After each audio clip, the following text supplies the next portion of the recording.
Persona y humanismo. Algunas reflexiones para la educación en el siglo XXI. Hilda Ana María Patiño Domínguez. Introducción. Las grandes interrogantes del ser humano. ¿Por qué hay entes y no más bien nada? Martin Heidegger. Hace poco escuché a alguien afirmar que un texto es siempre un tejido de voces. De alguna manera, esa idea me dio cierta tranquilidad acerca de lo que intento ofrecer en este trabajo. En efecto, se trata de poner sobre la mesa algunas de las ideas y propuestas que distintos pensadores, filósofos, científicos, teólogos, sociólogos, etcétera, han vertido sobre múltiples aspectos y que a su vez han permitido la paulatina y siempre conflictiva construcción de dos grandes categorías, persona y humanismo. Estos son justamente los ejes articuladores de los contenidos de la asignatura Persona y Humanismo, del área de reflexión universitaria, en la que he trabajado la mayor parte de mi vida académica y para la cual este texto pretende ser una modesta contribución. Mi escrito está dirigido a los docentes e intenta ser un apoyo a quienes día con día trabajan arduamente en las aulas y promueven la conformación de una identidad universitaria a través de la reflexión crítica, creativa, propositiva, valiente y comprometida. Es un apoyo para aquellos que luchan por hacer viable en el siglo XXI un humanismo y una educación humanista. Podemos definir al ser humano como el animal que pregunta. Nuestra capacidad de preguntar está directamente relacionada con la capacidad mental para razonar, elaborar conceptos abstractos y manejar símbolos. El sapiens pregunta no sobre las cosas, sino sobre sí mismo. ¿Quién soy? ¿De dónde vengo? ¿Hacia dónde voy? ¿Cuál es el sentido de mi vida y de la vida en general? ¿Por qué he de morir? ¿Hay algo que allá, más allá de la muerte? ¿Existe Dios? ¿Soy libre? ¿Qué es el mal? Estos son los ejemplos de la diversidad de cuestionamientos que en algún momento de la vida nos planteamos. Aquellas preguntas fundamentales con cuya respuesta buscamos aclarar el rumbo de nuestra existencia. Todas ellas dan origen a lo largo de la historia de la humanidad. Las antiguas civilizaciones que surgieron en China, India, Egipto, Mesopotamia y Persia, y las culturas mesoamericanas como la olmeca, la maya, la tolteca y la azteca, por nombrar solo algunas, respondían a dichas interrogantes mediante una cosmovisión colectiva predominantemente religiosa, donde las diversas divinidades y los mitos explicaban cuestiones más abstractas o lejanas como el origen del universo y de la vida humana, el destino en la tierra y después de la muerte, e incluso incidían en cuestiones mucho más prácticas, concretas y específicas, como la organización social, los roles de cada sujeto humano que cada sujeto humano debía desempeñar en la división del trabajo, lo que estaba no permitido hacer, la manera de hacerlo, etc. Desde que emergió el ser humano como especie pensante, Las distintas tradiciones religiosas son, sin duda, caminos por los que la humanidad intenta resolver las preguntas fundamentales.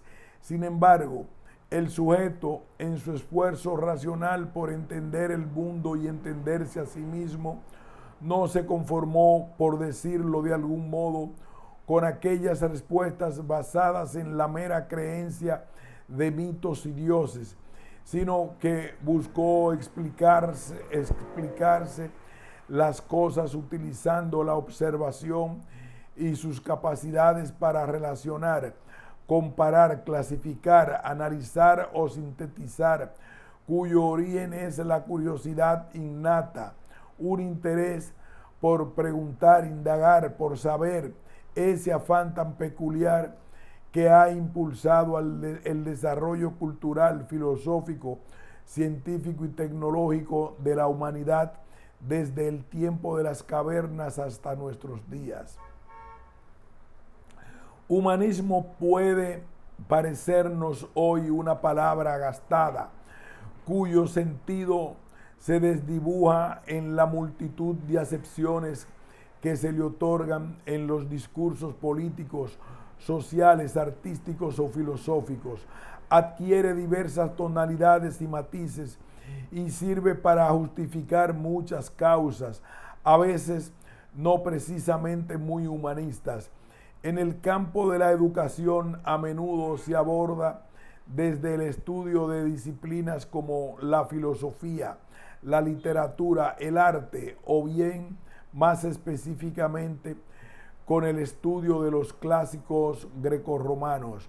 En el ámbito social, humanismo se identifica con actitudes como la caridad o la compasión, sobre todo cuando se interpreta como la ayuda que debe brindarse al necesitado, a veces desde una postura paternalista, o bien se asocia con filantropía o humanitarismo, al apelar a la necesidad de apoyar desinteresadamente proyectos en beneficio de la sociedad. Humanismo también se puede entender desde una perspectiva crítica social, como la necesidad de emancipación de la opresión en la que se encuentran las personas en condiciones de marginación. El humanismo puede ser marxista, socialista, capitalista, existencialista, ateo, budista, cristiano. Todo depende del punto de referencia antropológico y los principios y valores básicos en los cuales se basa una determinada cosmovisión.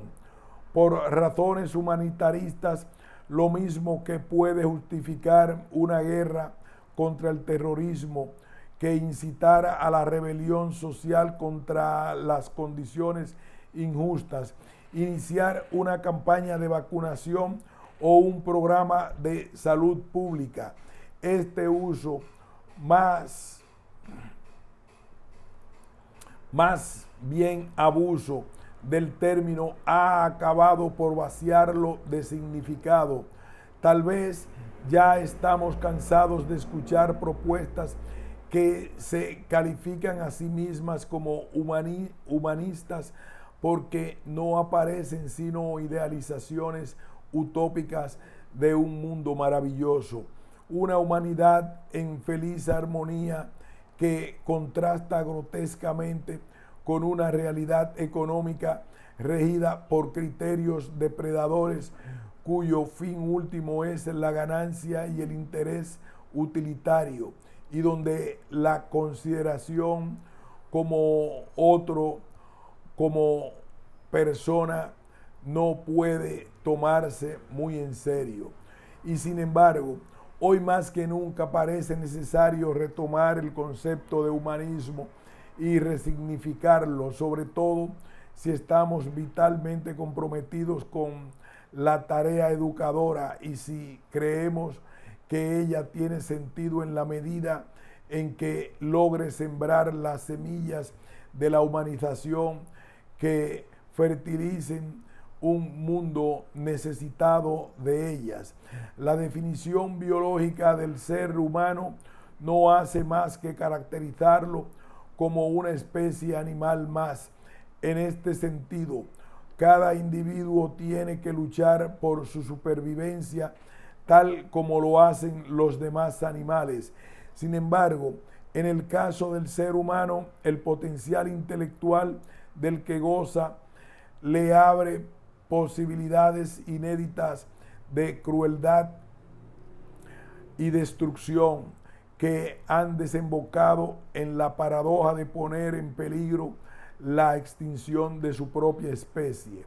De esta forma, la humanización no es concebida como algo dado por nuestra mera condición biológica, sino como una tarea que hay que realizar principalmente por vía de la socialización y la educación, con vista a mitigar o encauzar los impulsos destructivos de la especie Homo sapiens.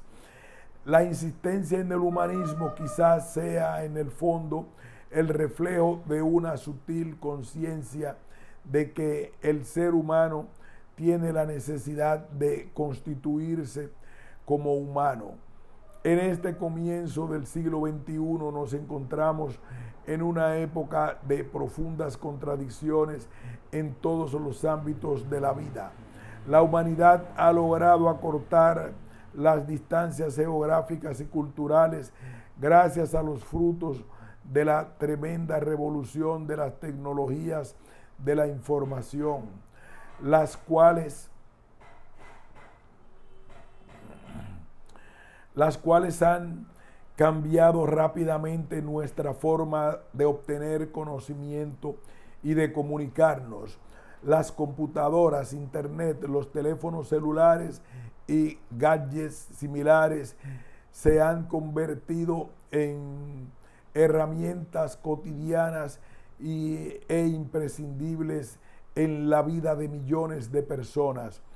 Esto, por otro lado, ha hecho patente las diferencias entre las costumbres religiosas, sociales, sexuales, políticas y económicas de la sociedad humana y ha propiciado al mismo tiempo un alejamiento y una falta de entendimiento entre ellas y al interior de sí mismas. Los enfrentamientos interraciales, las persecuciones religiosas, la homofobia, la violencia contra la mujer y en fin, todas aquellas manifestaciones de una idiosincrasia de tipo conservador y reaccionario se enfrentan con las luchas locales e internacionales de carácter progresista por asuntos como la equidad de género, los derechos humanos, la aceptación de la diversidad sexual, el cuidado del medio ambiente, la defensa de la democracia, la paz, etc. Estas tendencias han sido llamadas nuevos movimientos sociales y revelan un grado mayor de conciencia en muchos sectores de la sociedad civil. En el aspecto económico, mientras los países del primer mundo, los cuales han sido capaces de desarrollar la ciencia y la tecnología de punta, reportan elevados niveles de bienestar y calidad de vida para la mayoría de sus habitantes. Los países en vías de desarrollo padecen una dependencia científica, tecnológica y económica que ha favorecido la composición de una estructura social marcada por la desigualdad, donde una minoría tiene niveles de vida semejantes a las naciones más desarrolladas, mientras que la mayoría vive en situación de pobreza. Esa injusta distribución de los bienes es la causa de que millones de seres humanos se vean condenados a vivir en condiciones de insalubridad, falta de educación y empleo formales y sin perspectivas de movilidad social, lo que a su vez ocasiona el incremento de las tasas de migración hacia los países que ofrecen mejores oportunidades, fenómeno que hoy se ha convertido en uno de los principales problemas sociales a escala planetaria. Los descubrimientos científicos de la electrónica, la genética, la física, la bioquímica, la astrofísica, la medicina y el conjunto de las neurociencias, por mencionar solo algunas disciplinas, avanzan aceleradamente. Ya se han logrado identificar los 30.000 genes que componen el genoma humano y el proyecto continuará hasta lograr descifrarlo por completo. El futuro que esto promete provoca inquietud y fascinación por igual. La hermandad de la humanidad con todos los demás seres vivos es tan evidente como quizás nunca lo había sido, y al mismo tiempo esa semejanza suscita la acuciante pregunta por la diferencia que guardamos con el resto de los seres vivos. Nuestra definición de humanos está dada solo por nuestro genoma. Si todas nuestras conductas se explicaran por nuestra herencia genética específica, tendría sentido seguir defendiendo el libre albedrío y la libre responsabilidad moral.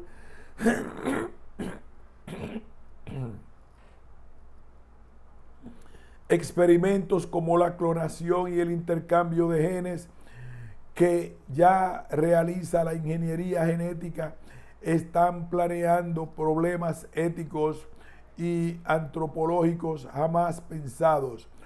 Por su parte, las neurociencias, en estrecha conexión con la genética, penetran cada vez más en el conocimiento del cerebro humano y nos obligan también a repensar los temas antropológicos, filosóficos, morales y teológicos, de manera que las preguntas fundamentales acerca de qué somos, cuál es nuestro papel en el mundo y qué sentido tiene la muerte, están hoy tan vigentes como hace 20 siglos, pero su respuesta filosófica exige necesariamente el diálogo con las ciencias y un trabajo interdisciplinario y transdisciplinario de especial magnitud. La luz que pueda arrojar un proceso reflexivo serio en voz de la filosofía es urgente, porque desgraciadamente estos avances científicos y tecnológicos no parecen preocuparse por el humanismo, es decir, no se encaminan con claridad de manera esforzada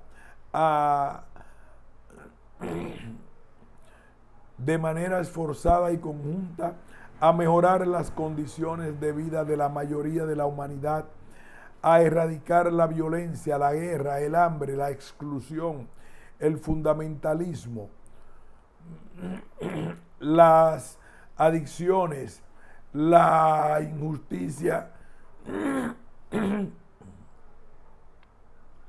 o la devastación de los ecosistemas.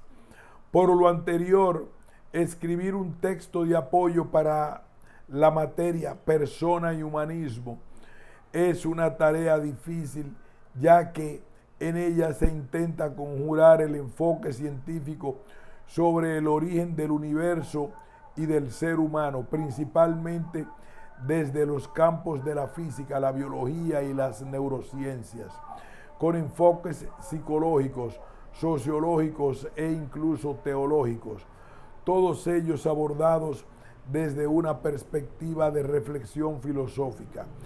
Siempre he creído que no es posible filosofar al margen de los descubrimientos de las ciencias si es que se pretende dar una respuesta integral a la problemática humana.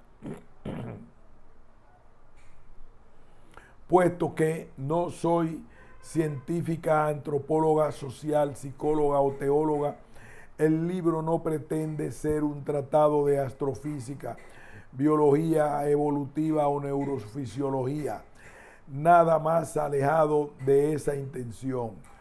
Lo que pretende es aportar solo algunos elementos para que el lector, en un ejercicio de reflexión filosófica, tome en cuenta los aportes que estas ciencias hacen para la deconstrucción y la construcción de un concepto de ser humano, como con el ánimo de proponer un humanismo de inspiración cristiana viable para el siglo XXI, atento a las implicaciones éticas que se derivan de asumir determinada postura antropológica. Todo esto es un tejido de voces y las que éste intenta hacer oír de manera más o menos armónica provienen de una serie de autores cuyas líneas del pensamiento a veces se contraponen entre sí. Estas diferencias se han enfatizado cuanto se intenta contrastar algunas posturas, pero sobre todo tras haber seguido una línea de razonamiento. El esmero se ha puesto en subrayar las semejanzas y las coincidencias más allá de sus diferencias. En esta polifonía de voces hay unas cuya procedencia identifico claramente, mientras otras las he interiorizado de tal manera que las siento como propias, las he hecho mías a fuerza de asimilarlas y estructurarlas en mis propios razonamientos, a tal punto de que soy incapaz de identificar su procedencia. El yo está siempre conformado por los otros presentes y ausentes, conocidos y desconocidos, perceptibles e imperceptibles, contrastados y aceptados, todos esos tú como que han construido la biografía personal de por la interacción. Dentro de estas voces guardo especial agradecimiento a los maestros, alumnos y colegas de la vida universitaria con quienes he compartido autores y temas de índole filosófica y científica. Particularmente agradezco a los profesores del seminario Mente-Cerebro, la mayoría procedente de disciplinas como la química, la física, la biología o la psicología, ya que ellos me introdujeron en los campos fascinantes de la realidad científica. En un primer momento, este texto fue la tesis que elaboré para obtener el grado de maestra en filosofía. Posteriormente, en el ámbito de colaborar con la materia de persona y humanismo, añadí capítulos y modifiqué varias de sus partes. Como ya señalé, la variedad de autores y textos que se mencionan en este trabajo obedecen a una vida académica de lectura y docencia, y sus ideas han sido de alguna manera interpretadas por mí e integradas selectivamente según la temática en una postura personal.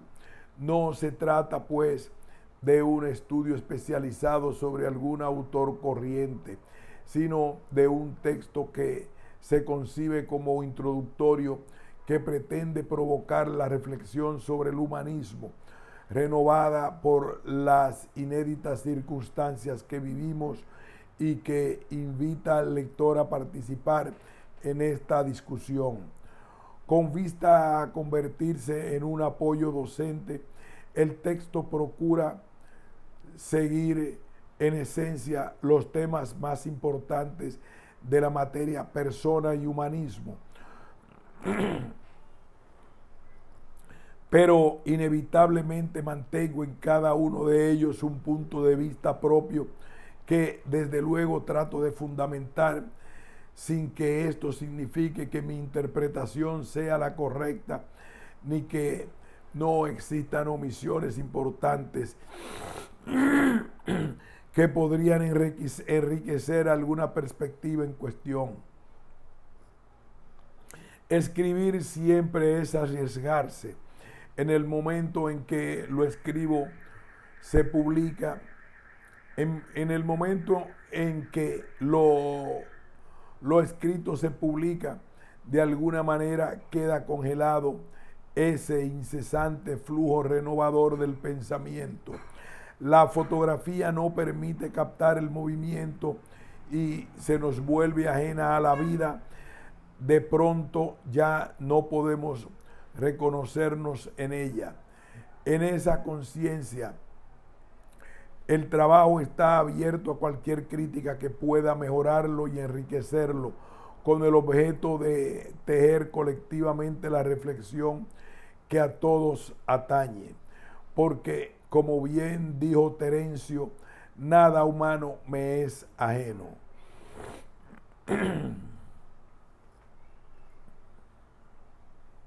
Capítulo primero: el ser humano como especie biológica. Lo que podamos educar del ser humano viene en buena parte dado por el don de el ser humano como especie biológica. Lo que podamos educar del ser humano viene en buena parte dado por el don de proviene biológicamente. Es del todo indispensable referirnos al proceso evolutivo de las especies, proceso que ha producido al Homo sapiens que sometemos a técnicas educativas. Octavio Fulat. Si hacemos una reflexión sobre lo humano, no podemos, a nuestro parecer, omitir el aspecto biológico de su ser, ni el proceso evolutivo por el que emergió en cuanto especie, con una conciencia de sí y del mundo que le rodea, con una mente racional, proyectiva y planificadora, capaz de imaginación creadora, de gozo estético y amor por sus semejantes. En la historia del universo, el surgimiento de la vida ocupa un tiempo muy breve en comparación con los procesos que le antecedieron. En este apartado haremos un rápido recorrido desde el Big Bang hasta la aparición del Homo sapiens en la faz de la Tierra y analizaremos la peculiaridad del cerebro humano, el cual hoy se ha convertido en el objeto principal de estudio de múltiples disciplinas conocidas en términos generales como neurociencias, cuyo tema central es la relación entre la mente y el cerebro. Por tanto, también se abordarán cuestiones como ¿qué es el pensamiento? ¿Cómo se produce en el cerebro? ¿Qué relación existe entre lo bioquímico y lo mental? ¿Y cómo producen pensamiento nuestras neuronas? Muchas son interrogantes que se plantean los dedicados al campo de las neurociencias, pues, parafraseando al filósofo español Octavio Fulat, lo que podamos saber del ser humano viene dado en muy buena parte por lo que sepamos de su procedencia biológica, especialmente de la anatomía y fisiología del cerebro humano. Cosmogénesis y antropogénesis, del Big Bang al surgimiento de la especie humana. La pregunta de la humanidad es la del niño. ¿Por qué? ¿Por qué es negra la noche? ¿Por qué? ¿Por qué es? ¿Quién puso la materia o energía en el universo? ¿Fue sacada de la nada o formada de materia preexistente? ¿Quién puso la materia o energía en el universo para abrazarme con él, para besarlo? Ernesto Cardenal. Desde las más antiguas civilizaciones de las que tenemos conocimiento, el problema del origen del universo y de la humanidad han sido interrogantes constantes. Cada cultura ha procurado dar respuesta a estas preguntas fundamentales acudiendo a los mitos, donde entran en juego dioses y hazañas que en el nivel simbólico pretenden ofrecer al ser humano una explicación de su propio origen y de su papel en el cosmos. Una hermosa novela de Gore Vidal, estadounidense, 1925, titulada La creación, relata el periplo de Ciro Espitamia, un persa nieto de Zoroastro, cuya vida transcurre en el siglo V antes de Cristo, justo en la época del esplendor de Atenas.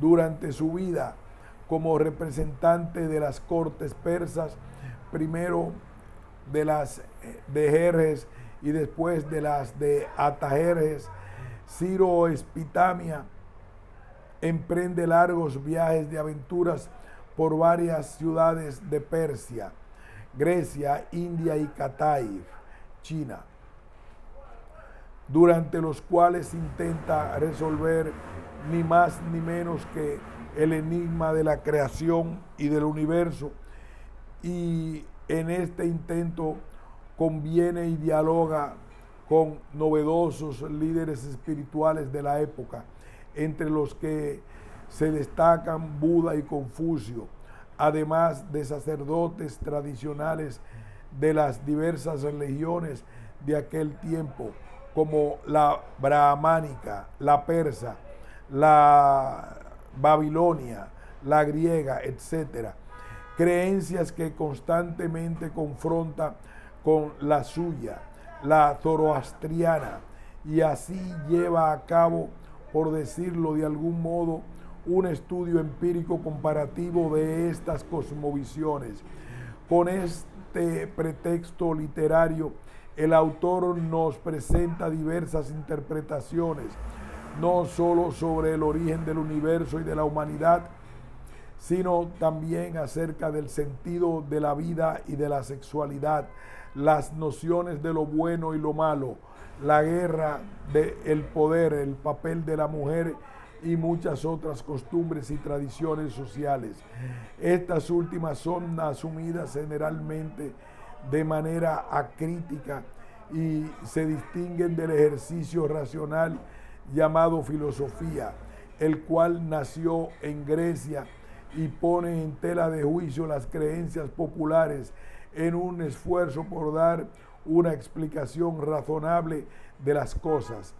La filosofía, como amor a la sabiduría, surge, según Aristóteles, del asombro de lo real que lleva al ser humano a preguntarse. De ahí que la filosofía y la ciencia hayan tenido un mismo origen y que, de hecho, la filosofía se considere como la madre de todas las ciencias. Este afán por saber y por encontrar explicaciones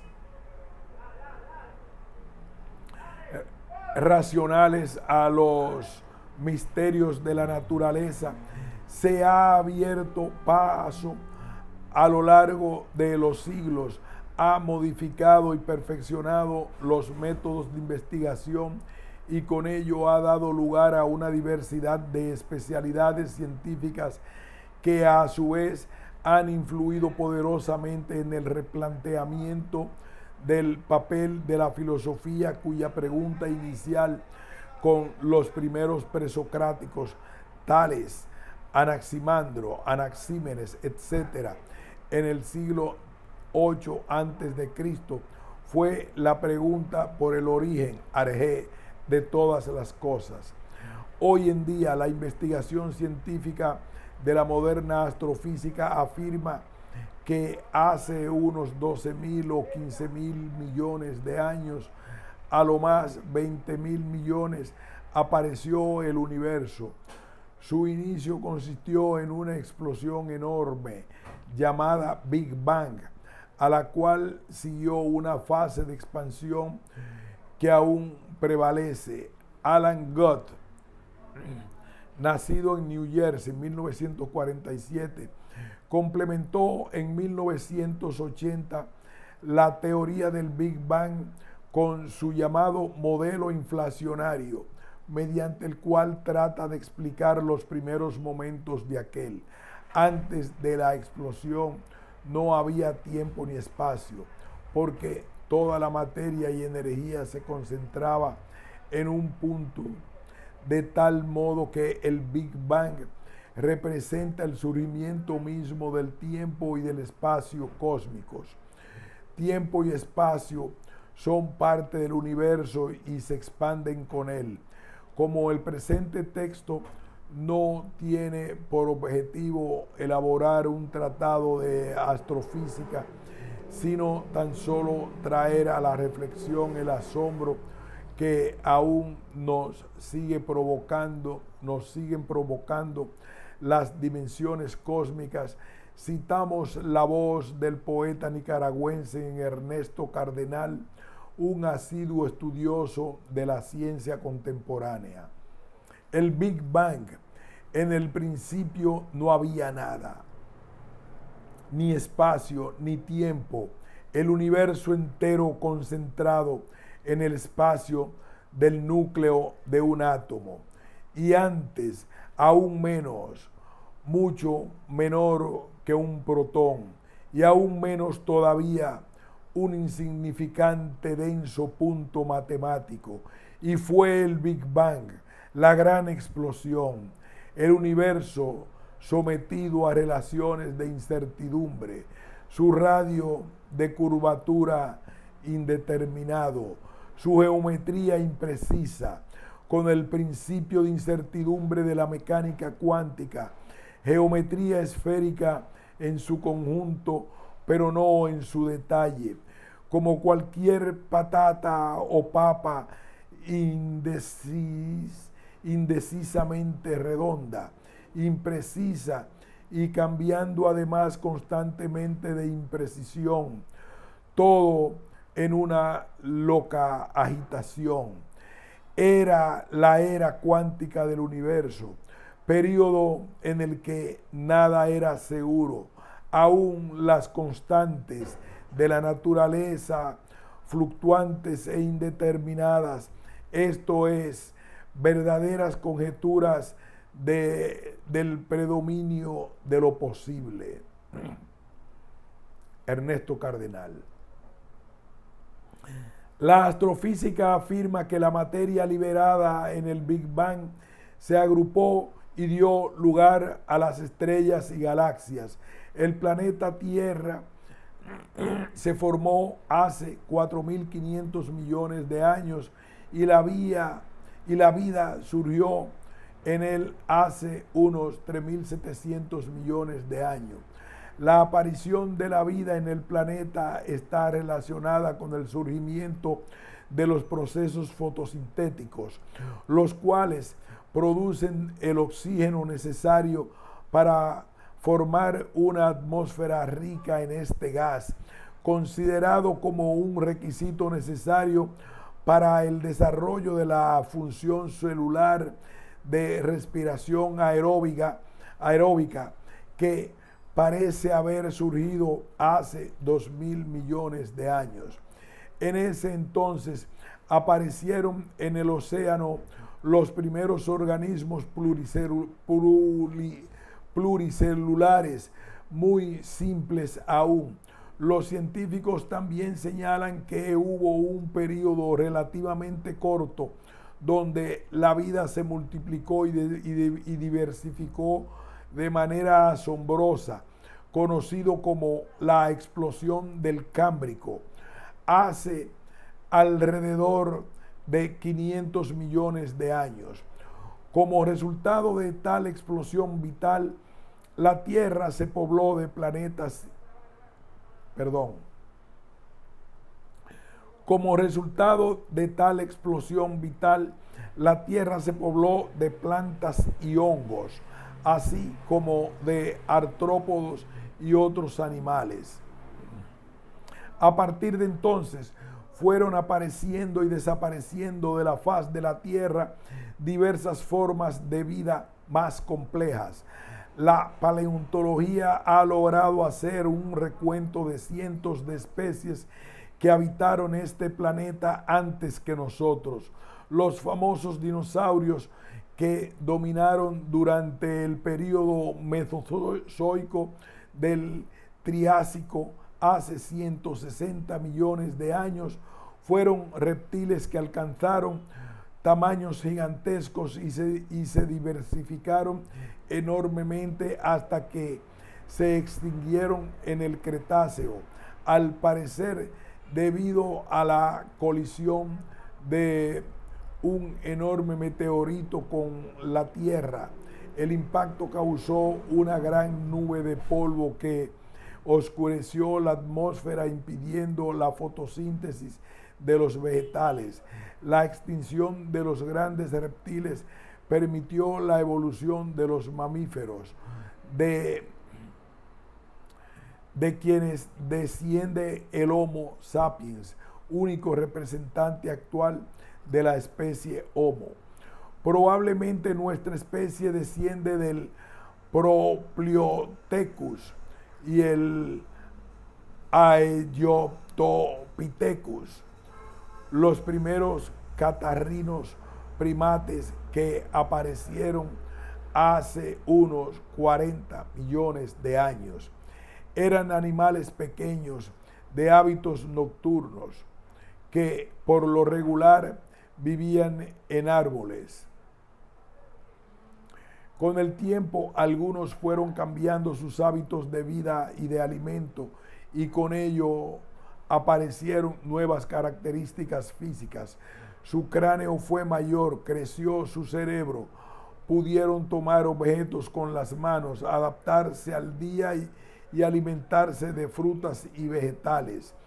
En su libro ¿Qué nos hace humanos?, el conocido biólogo Matt Ridley discute ampliamente las diferencias y semejanzas entre la especie humana y las demás especies animales, en particular aquellas que se encuentran genéticamente más emparentadas con nosotros, como los bonobos, gorilas y chimpancés, con quienes compartimos más del 95% de la estructura de nuestro genoma.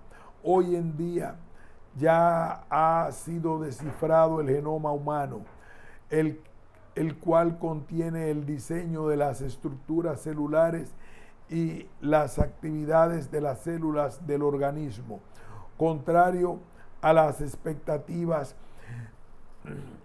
de que el código genético de nuestras células tuviese más de 100,000 genes, los científicos han hallado solamente 30,000. Esto significa que nuestro genoma contiene 3,000 millones de letras, es decir, de bases químicas en una molécula de ADN. Gracias a los avances de la genética, la bioquímica y las neurociencias, es innegable nuestro parentesco con las especies mencionadas. Todos los organismos vivos compartimos ciertas características comunes. De ahí que la mayoría de los científicos afirme en la actualidad que los seres vivos provienen de un ancestro común, un organismo unicelular que ya había desarrollado los procesos celulares más fundamentales. A la familia de los primates pertenecen los orangutanes, gorilas y chimpancés y los homínidos. Los primeros no sufrieron mayores cambios, mientras que hace 5 millones de años, no hace 16 millones de años, como era la creencia común antes del descubrimiento del genoma humano. Homínidos comenzaron a transformarse y de ellos desciende el Homo sapiens. Es muy probable que estos seres que ya podían sostenerse en 2 pies bípedos vivieran en selvas y se alimentaron principalmente de vegetales. Es posible que fueran perdiendo paulatinamente su capacidad para digerir la celulosa y para sintetizar la vitamina C.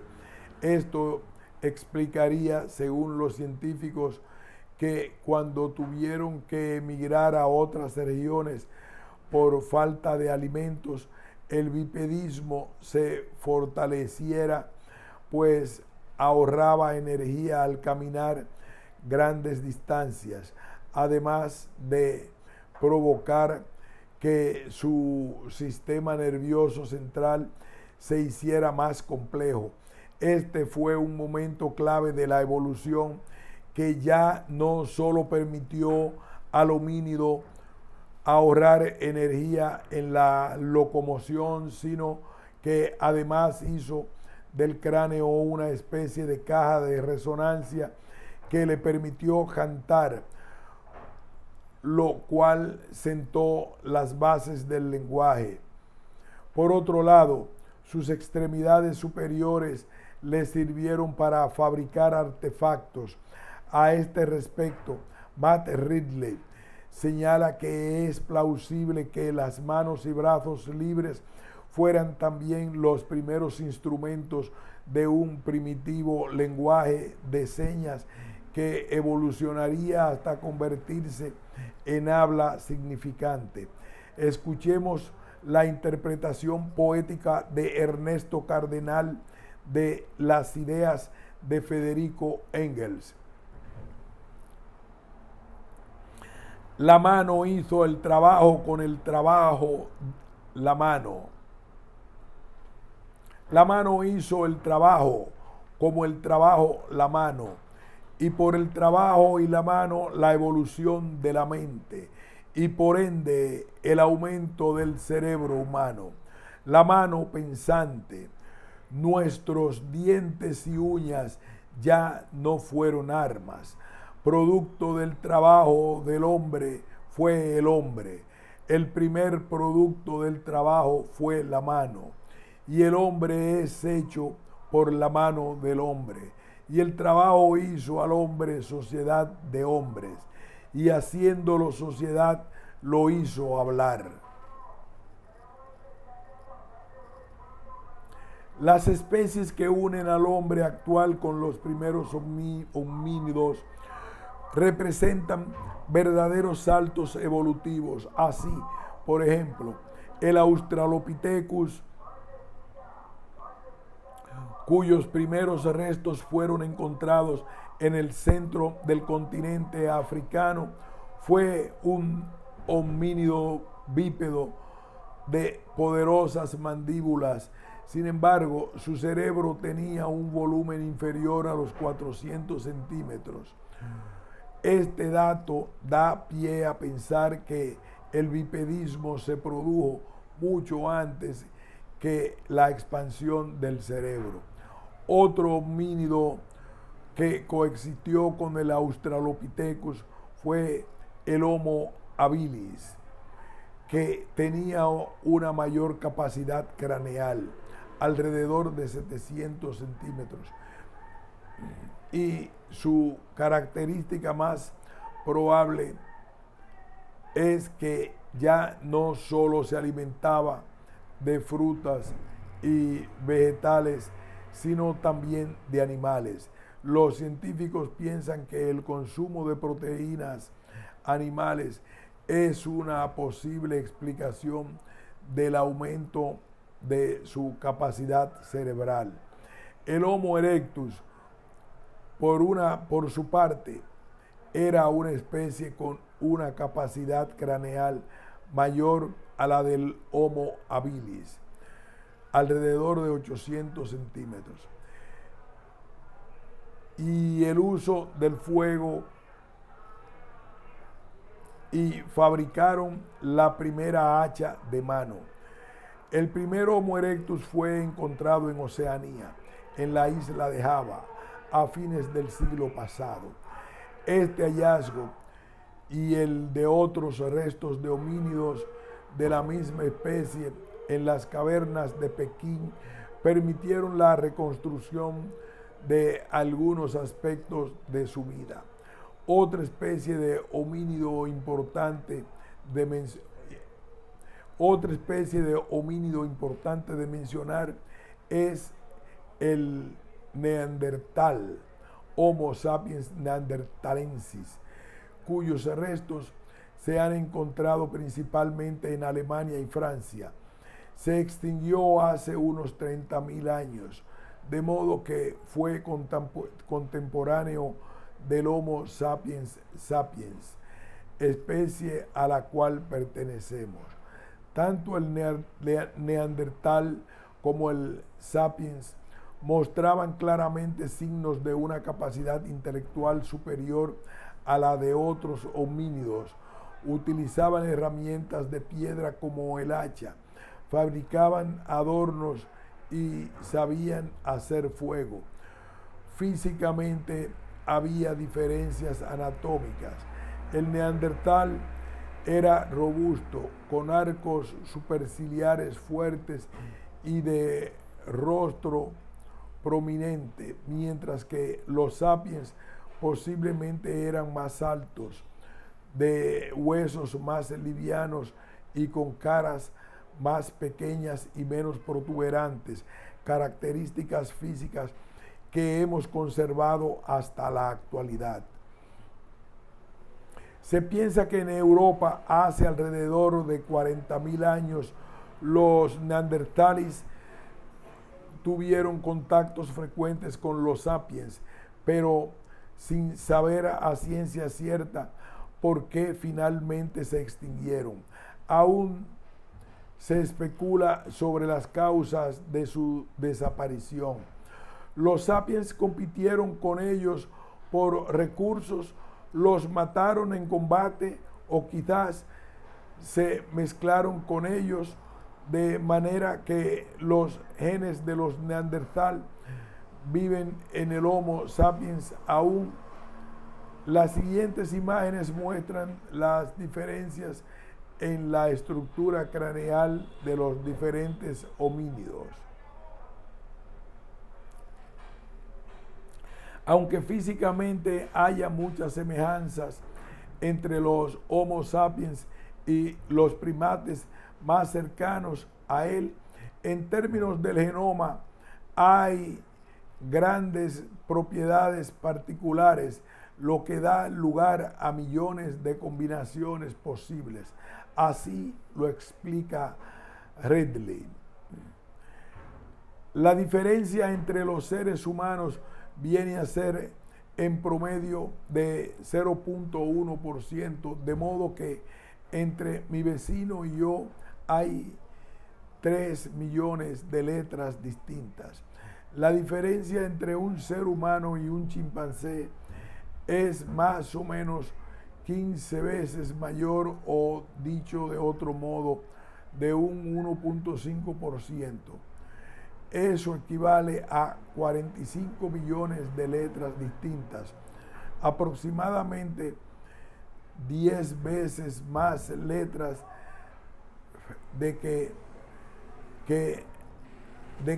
las que hay en la Biblia o correspondientes a 75 libros de extensión de este. Dentro de esta misma línea de pensamiento, J.P. Chargaff señala desde un punto de vista genético, el chimpancé y el humano son muy cercanos. Sin embargo, la diferencia es muy clara si consideramos el cerebro y sobre todo las funciones cerebrales. El proceso de cerebralización y el desarrollo del psiquismo humano. Del cerebro hablamos con un lenguaje específico químico-eléctrico, sinapsis, conexiones, y del espíritu con el lenguaje de las palabras y las ideas, etc. Vemos al cerebro desde una perspectiva biológica y al espíritu desde una perspectiva cultural. Pero cerebro y espíritu son absolutamente indisolubles. Edgar Morin.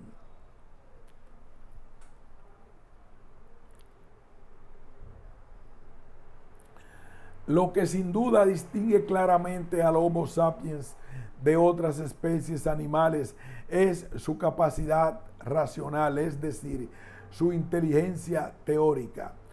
Mediante esta accede al conocimiento de lo que le rodea, la realidad fenoménica, gracias a la información sensorial que el cerebro procesa mentalmente, elaborando primero imágenes y después abstracciones o generalizaciones que le permiten formular conceptos con distintos niveles de abstracción, desde el punto del concepto flor hasta la famosa fórmula de la energía de Einstein. La inteligencia del sapiens es conceptual. No discutiremos en este momento el tema epistemológico sobre qué conocemos cuando conocemos y las diversas teorías que se han formulado al respecto en la historia de la filosofía, de la psicología y del pensamiento en general. Lo que aquí nos interesa destacar es el aspecto biológico que hace posible tal capacidad, un sistema nervioso altamente complejo cuyo órgano más importante es el cerebro. La importancia de estudiar el cerebro se inició al menos desde hace 2400 años con el famoso médico griego Hipócrates, quien lo consideraba como el centro de los procesos intelectuales. Asimismo, el médico griego Claudio Galeno insistió en el estudio del cerebro para entender los procesos mentales. Anatómicamente, el cerebro o encéfalo es el centro que coordina y regula el funcionamiento del sistema nervioso y se localiza en la cabeza. Es el único órgano totalmente protegido por la bóveda ósea conocida como cavidad craneal. En el Homo sapiens, el cerebro tiene una especie aproximada. En el Homo sapiens, el cerebro tiene una superficie aproximada de 2 metros cuadrados, por lo que al acomodarse en la cavidad craneal se pliega sobre sí mismo y por eso su superficie toma la apariencia de surcos. El cerebro humano es producto de una evolución. A medida que se rastrea su formación en los árboles filogenéticos de las especies animales y va haciendo más compleja la estructura y las funciones de este órgano. El siguiente esquema representa a grandes rasgos los momentos evolutivos del cerebro humano.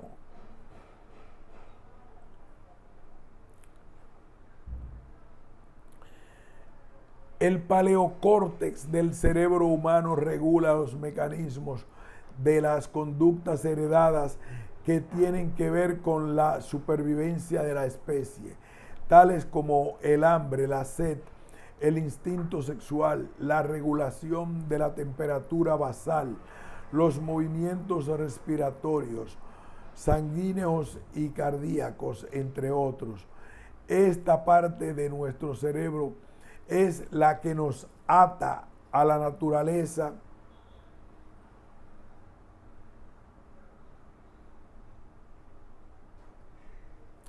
Esta parte de nuestro cerebro es la que nos ata a la naturaleza animal y nos sitúa en el momento presente. El mesocórtex se encarga de provocar las conductas de aprendizaje y de almacenarlas, es decir, en él se acumulan los conocimientos adquiridos y por lo tanto se enfoca más en el pasado que en el presente y ata al ser humano a la cultura y civilización específica, donde aprende comportamientos, técnicas, normas morales, estéticas, etc. El neocórtex es la parte más nueva del cerebro, evolutivamente hablando, y la que se encarga de las funciones intelectuales superiores. El neocórtex es proyectivo, creativo, inventivo. Se pasa el tiempo imaginando, concibiendo, organizando, comprimiendo y generando. Está tenso siempre hacia el futuro. Es aventurero y fantasioso. Produce matemáticas, física, sociología, derecho, arte, religión, moral y también utopías y ucronías. El neocórtex vive del porvenir, de la lejanía, de la fortuna y de la espera. Vive siempre aplazado. Es interesante señalar, sin embargo, que esta burda división de las partes del cerebro humano que ahora presentamos no significa que ellas puedan funcionar completamente de manera aislada. Los procesos conscientes racionales del neocórtex están conectados con los procesos del neocórtex y el paleocórtex. Existen muchas evidencias científicas de la interrelación entre estas partes. Por ejemplo, del papel que juegan las emociones en el proceso de decisión e incluso en la conformación del sentido del yo. De tal modo, el cerebro normal funciona íntegramente como un sistema y más aún, muchas de sus funciones no tienen una localización física clara. A este respecto, el neurólogo Antonio Dalmacio es uno de los investigadores más respetados en el campo de la relación entre emociones, conciencia y sentido del yo desde el punto de vista del funcionamiento cerebral. Desde la perspectiva evolutiva, lo intrigante de este asunto es que con la aparición del neocórtex específico del cerebro humano, los factores biológicos parecieron relegarse a segundo término, mientras que los factores culturales se convirtieron en determinantes, de manera que el neocórtex no pudo haber surgido sin una cultura que implicara el uso de instrumentos primitivos y una cierta forma de lenguaje. Edgar Morin, sostiene que el Homo sapiens creó el acervo cultural que es a su vez fue propicio para el surgimiento del cerebro humano. Ese gran cerebro supera desde cualquier punto de vista al Homo erectus. Si la cultura es el resultado de la evolución natural, el último estadio de la evolución no podía darse sin que existiese la cultura. De ahí que Morin acuda al concepto de emergencia para explicarse la aparición de organismos más complejos. En términos generales, la emergencia es el surgimiento de una realidad con características nuevas a las que tendrían los elementos que la componen si estos se tomaran por separado.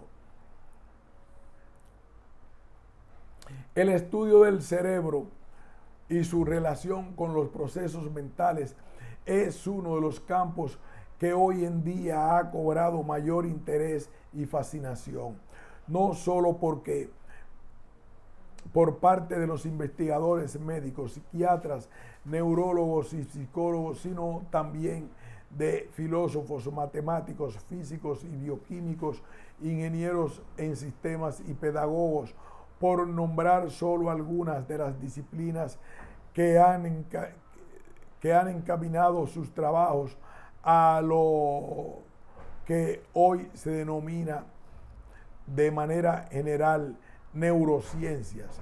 Entre las ciencias que estudian el sistema nervioso se encuentran las neurobioquímica, la neurofarmacología, neurobiología, etc. Los descubrimientos en este amplio campo son continuos y rebasan con mucho los objetivos de este trabajo, por lo que tan solo queremos apuntar que estos estudios toman siempre una perspectiva evolutiva. En la actualidad es impensable hacer filosofía al margen de los descubrimientos que nos aportan las neurociencias. No es la intención presentar aquí un estudio detallado de las funciones del cerebro humano, pero sí apuntar algunos elementos básicos que son importantes para la reflexión filosófica sobre el significado de lo humano. Las siguientes láminas presentan a grandes rasgos las partes principales del cerebro. Aquí hacemos una pausa y continuaremos más adelante sobre el ser humano como cuerpo y como conciencia, una realidad personal.